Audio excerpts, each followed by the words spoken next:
Well, everything in my arsenal just kind of evolves. Like if I have an idea or I see something that I get inspiration from, wherever that may be, I just kind of roll with it. Sarah, welcome to Shaping Your Pottery and share with me what is something people might not know about you. Well, let's see. I make a really wide variety of work, and traditionally I like to think that, it's cool that I don't make one thing and stick to it and do that all the time, but it it really does bug me that I can't like stay in a lane, if that makes sense. So while I love what I do and I love that I get to explore all kinds of different, styles, it really does bug me that I can't just pick one thing. Love it. So tell me the story how you got started in ceramics. Well, ceramics in particular, I did a little bit of it in grade school. There'd be like a section on it in an art class, but really get into it until college. And it was part of my degree, my studio art degree. And I mean, I took one class and just never looked back. It was my work study. I was in there just as often as I could be. And then that's where it started, was college. So something I found interesting is your journey as an artist started when you were a child by watching your father paint. What impact did your father have on you pursuing pottery further? Well, pottery, I wouldn't say anything because he doesn't do any type of clay. But as far as being a working artist, I mean, 100%. His creativity he's one of those guys that like can do anything. Oh, I want to try stained glass. Oh, I want to try this new medium. He does everything and he does it well. So he always was very encouraging as far as, oh, you want to be an artist? Great. Like a lot of parents, I'm sure, would discourage that. Like, well, what are you going to do for a job? But him seeing how passionate he is and was, all of that, even when we were kids, really, really encouraged me to give it a go. And then I saw I had some talent, so just his passion for it, really. So what is something you learned from your father that helped you with your own pottery?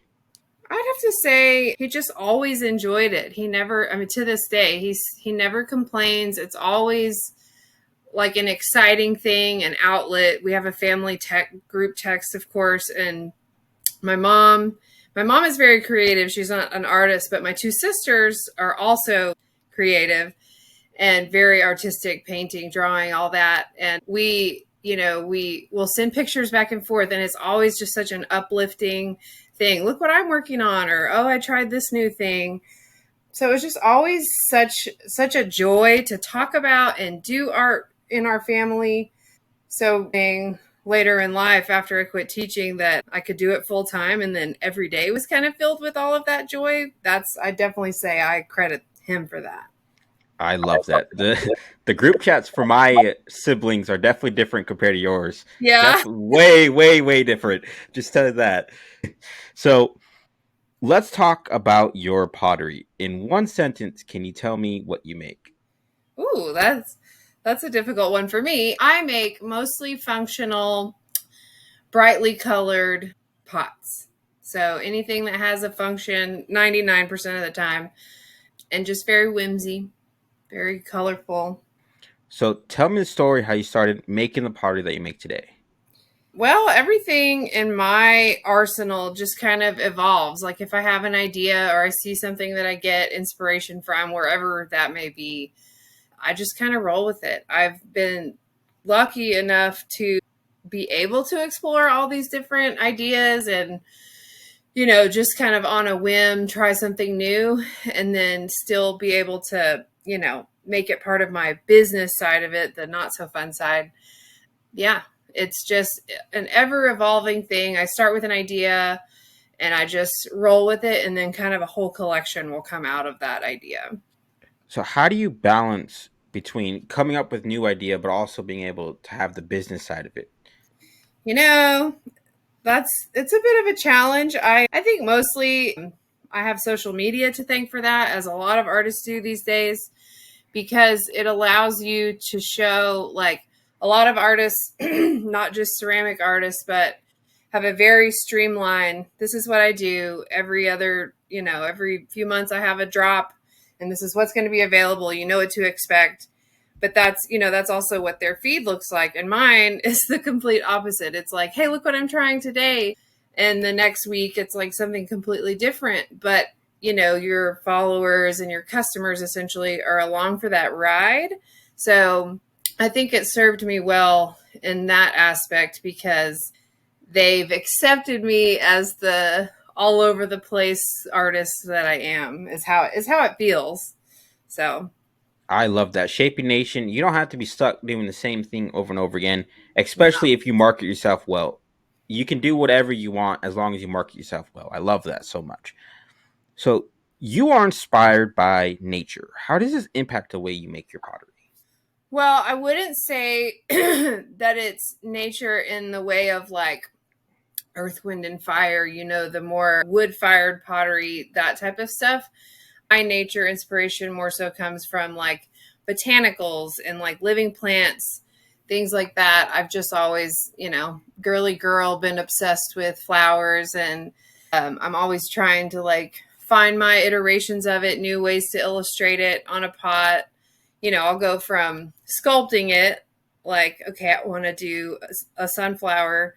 I'll sculpt the whole thing, paint it, put it on there, to carving it, to just painting it. I just, anything and everything, any way I can get nature, plants, whatever, onto my pots, I try. So, very recently, you had your daughter, and you also have a very young boy. How do you Yeah. balance between making pottery and also being a mom? Oh, man. I don't know that I do a very good job, but I do try. Where we are currently, my son is 2 and some change, early 2, and my daughter is about to be 5 months. So they're very close together. But my son now goes to like a Montessori school during the day, and my daughter is here. So that's Monday through Friday. And then my daughter stays with me. I'm very lucky that she's a super chill baby and she sleeps a lot, even still. She is behind me. I have this. My husband calls it the clay pen. It's like a little playpen for her out here, and she's got all kinds of toys and bouncers and whatnot. But I do my best to integrate them into what I do because I don't want them to be like, oh, what's that secret space out there? My mom's always, wasting time being out there. I love for them to be in here. They just kind of have to be contained. You know what I mean? It's not a super large space and everything is breakable. But yeah, she's with me all day long, 24/7. And my husband works a lot. So I have even less time to like fully devote out here. But I do the best I can. I just kind of work in between naps, if you will.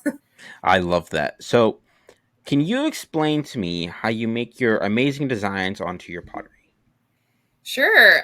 It just kind of starts with an idea like, oh, I really want to try this new way to put flowers on mugs or whatever. And I just take an idea and roll with it. I have a lot of different applications. So if I want something to be a little bit more 3D, then I try to incorporate like a sculptural aspect. Like if I want it to stick out a little bit, I'll do that. And so I use a lot of addition, but I also like to carve and I also like to paint. So honestly, each pot is like completely different. For example, here's one with 3D.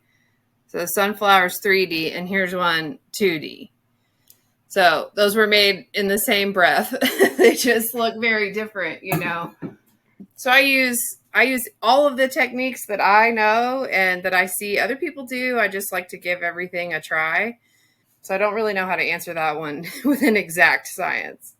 So, as you mentioned earlier, you do love making flowers. What is it about flowers that interests you?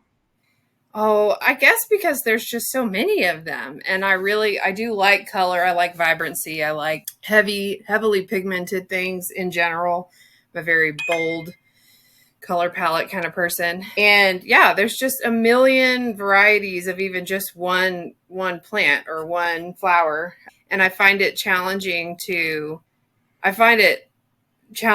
like attempt those, and in different ways each time, and just try to keep it fresh from say the last time I did a sunflower or whatever. So let's talk about the business side of pottery. Can you tell me about the moment when you decided to go full time with your pottery?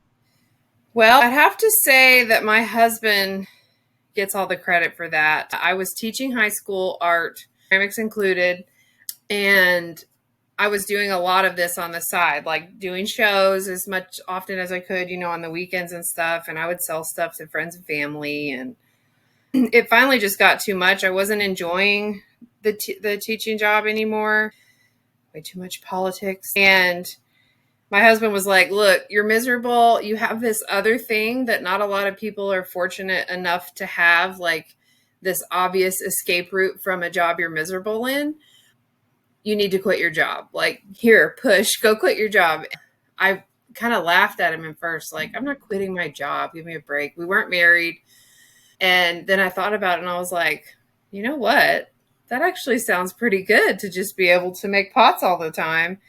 And so I did it. I, you know, not canceled my contract, but didn't renew it. And we spent that last school year just kind of getting my house set up to be full-time potter. So bought a kiln, bought a wheel. And by the time I quit teaching in that end of the year, I just like came home and got to work. It was great. I love that. So, what would you say was your biggest obstacle when you went full time? I'd definitely say the business side of it, you know, self-employment taxes and those payments and trying to decide like where you're going to make your money. I really originally thought I was going to just be a person that traveled around the state and went to shows and did shows, but I very quickly realized that's not for me. It was way more work than it was worth for me to like pack up pots, unpack pots, travel around, and I'm not a very good like in-person salesman. So I'd say that part of it, just kind of getting my footing, how I'm going to sell my work. So getting a website set up, it's all the clerical stuff was really the hardest part for me. What helped you the most with keeping to be able to do this full time? Consistency. I think that it would be very easy to fail if you just weren't putting out new work. And as annoying as it is for some personalities, mine included, you have to like be out there like, "Hey, this is what I'm doing. This is the art that I'm making. I have to share it with the world." Or you're most likely going to be stuck with all the things that you're creating if you're not willing to do that other full-time job that is sharing your work. So yeah, I'd say consistency with making and posting and having sales and or like stocks where you sell new work. That would be the biggest thing. Definitely agree. Shaping Nation, whether you're trying to learn more about pottery or try to sell your pots, consistency is the best thing that you can do. I love that so much. So, what are the steps someone should take in order to help them sell their own pottery? I would say get a get a really good idea of like a price range. So look at, I mean, use the internet to your advantage. Go to shows, go to First Fridays in your local town, go to galleries, see, like, put your work up in comparison to another person's work. I know that's like the last thing an artist should say, but as far as the business side of it, like, okay, my stuff kind of looks similar, or this is the style of thing that I make. Like, say you make abstract sculpture, go see what number people are putting on that and give yourself a range somewhere to fit in and maybe start on the lower end and grow from there as you get going. But I'd say do try to have some sort of budget in mind of what you need to make per month to like keep it going and not have to go get a full-time job if you're trying to be full-time, and like divide out from there. So say you need to make $500 a month, which is crazy. Nobody can live on that, obviously. But go from there. Well, how many pots does that equal? If you're selling your pots for $10 a piece, then that's obvious how many you need to make per month to be full time and to make money at it. You know. I love that. So, let's talk about discovering your voice. Can you tell me about the moment when you knew you were heading in the right direction with your pottery? Oh, I don't know if there was a moment. I think really it boils down to, are you selling your work or are you not, is part one. And part two go hand in hand. Are you enjoying yourself? Because I think a lot of artists get convoluted with, well, I need to make what sells. But if you just focus on that and what other people want, then you're not really being all you can be in your side of it, and when you're happy and you're thriving in your special space making, it does typically tend to come out in your work. So I'd say focus on what you want to make, not what other people, because ask any artist, every person whether they mean well or not, is like, oh, you should make this. Oh, you should make that. And it's great. Sometimes it's a brilliant idea or it sparks something in your head, but try to focus more on what you like, what you want to make, what makes you happy, and what's coming out of you. And also, it's easier to not look like someone else's work or, get accused of plagiarism if you're doing what's literally oozing out of you artistically.